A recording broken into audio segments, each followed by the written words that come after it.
আসসালামু আলাইকুম। Hello everyone. আজ আমি আপনাদের মাঝে তৈরি করে দেখাবো মজাদার পেয়ারা মাখা, যা দোকানের থেকেও বেশি মজা হয়। তো এর জন্য আমাদের লাগবে কিছু উপকরণ। প্রথমেই থাকছে 2টি পেয়ারা, কিছু ধনিয়া পাতা, 2টি মরিচ নিয়েছি। আমি এখানে 2টি কাঁচামরিচ নিয়েছি, আপনারা আপনাদের পছন্দ মতো নিয়ে নেবেন, কে কেমন ঝাল খান ওই অনুযায়ী। তারপর থাকছে কিছু বিট লবণ এবং কিছু চিনি। তো এই তো, এখন প্রস্তুত প্রণালী শুরু করে দিই। পেয়ারা দুটিকে আমি ধুয়ে নিচ্ছি ভালোভাবে। বাইরে থাকা জিনিসগুলো একটু ভালোভাবে ধুয়ে নেওয়াই ভালো বাসায়। তারপর নিলাম ছুরি। এই ছুরির মাধ্যমে আমি পেয়ারা দুটিকে ছোটো ছোটো স্লাইস করে নেব।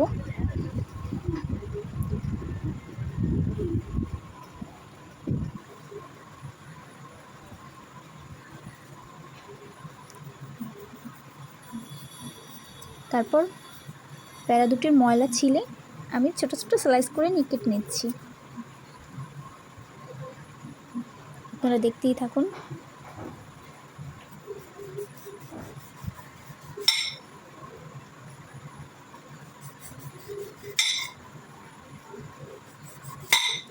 আপনারা আপনাদের পছন্দ মতো কেটে নিতে পারেন, এতে কোনো সমস্যা নেই। আমি আমার পছন্দ মতন কেটে নিচ্ছি। বেশি ছোটও করলাম না, বেশি বড়ও করলাম না।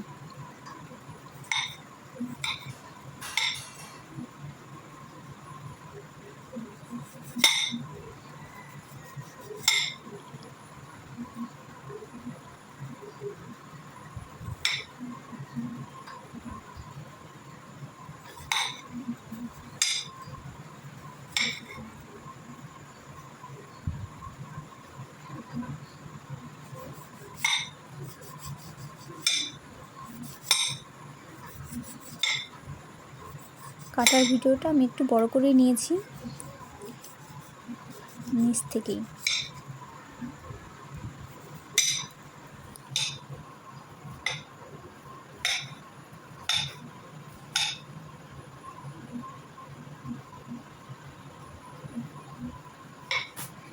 এই তো আমাদের পেয়ারা কাটা প্রায় শেষের দিকে চলে এসেছে।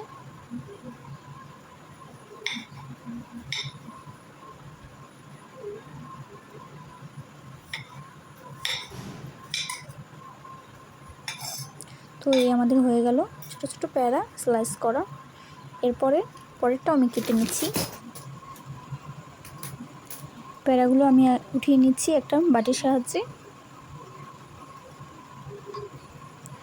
এরপর এটাকে কেটে নিলাম। এই তো আমার এখানে 2টো পেয়ারা কাটা শেষ। এখানে 2টি পেয়ারা আছে, আপনারা দেখতেই পাচ্ছেন কতটুকু পরিমাণে সাইজ করে নিয়েছি। এরপর কাঁচামরিচ এখানে, আর আছে ধনিয়া পাতা। তো আগে ধনিয়া পাতাটা কুচি করে নিই, পরে কাঁচামরিচ করব, না হলে হাতে ঝাল লাগতে পারে। তো আগে ধনিয়া পাতাগুলো কুচি করে নিচ্ছি।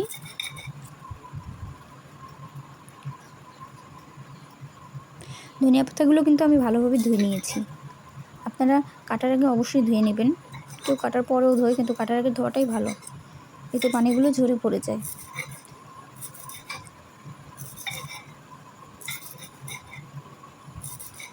যে ধনিয়া পাতা খায় না, না দিলেও চলে, সমস্যা নাই, কিন্তু দিলে একটু আলাদা ফ্লেভার আসে দোকানের মতন।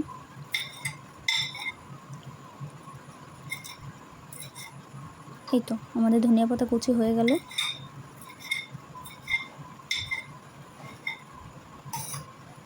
এগুলো আমি তুলে নিলাম একটি বাটিতে।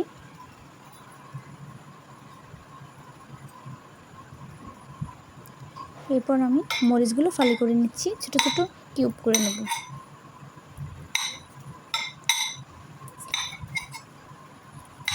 পেয়ারা মাখায় মরিচটা একটু ছোট সাইজ করে নিলে খুব ভালো হয় খেতে। আমি একটু মিহি করে কেটে নিচ্ছি।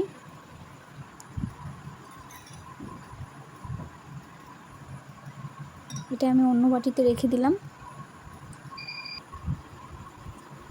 এই তো হয়ে গেল। এই যে পেয়ারা মাখা আমাদের ছোটো ছোটো কিউব করে নেওয়া। তারপর হচ্ছে মরিচ, আর ওখানে ধনিয়া পাতা এবং আছে বিট লবণ ও চিনি। আরেকটা লাগবে বড় বাটি, যেখানে আমরা মিক্স করব, এবং নিয়ে নিচ্ছি একটি চামচ। এরপর প্যারাগুলো আমি বাটির মধ্যে দিয়ে দেব। আমি সবটুকু প্যারাই দিয়ে দিচ্ছি।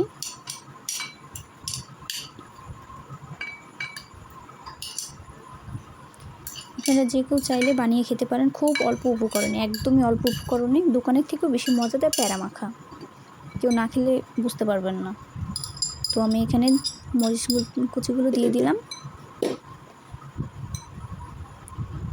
আর দিচ্ছি ধনিয়া পাতা কুচিগুলো কুচি কুচি করে নিয়েছি আমি একদম, দেখতেই পাচ্ছেন। তাজা ধনিয়া পাতা হলে বেশি ভালো হয়।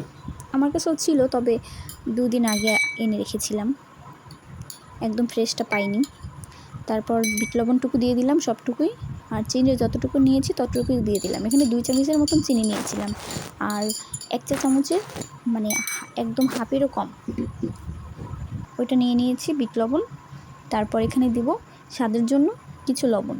বিট লবণ দিয়েছি, তারপরে স্বাদের জন্য অল্প কিছু লবণ দেওয়া খুব জরুরি, নাহলে লবণ একটু কম লাগতে পারে। প্যারা তো অনেকগুলো, এই জন্য একটু লবণটা একটু বেশি লাগলো। লবণ না দিলে যতই বিট লবণ দিই খাবারটা স্বাদ হবে না।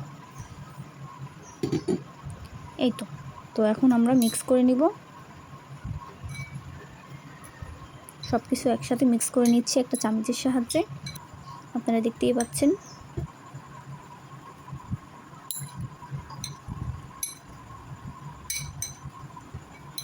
আমাদের মিক্স করা হয়ে গেছে। আমি এখানে সব কিছু অন ক্যামেরায় রেখেছি, কোনো কাটাকাটি করিনি। তো এরপরে মাখানো শেষে আমি একটা বাটিতে তুলে নিচ্ছি। এখানে অনেকেই কাসুন্দি ইউজ করে, কিন্তু আমি কাসুন্দিটা পার্সোনালি আমার তেমন পছন্দ না, এর জন্য দিচ্ছি না। তো বাটিতে তুলে নিলাম। এই তো আজকের মতো আমাদের প্যারা মাখা হয়ে গেল। আপনারা এইভাবে বানিয়ে খেয়ে দেখতে পারেন। তো আল্লাহ হাফেজ।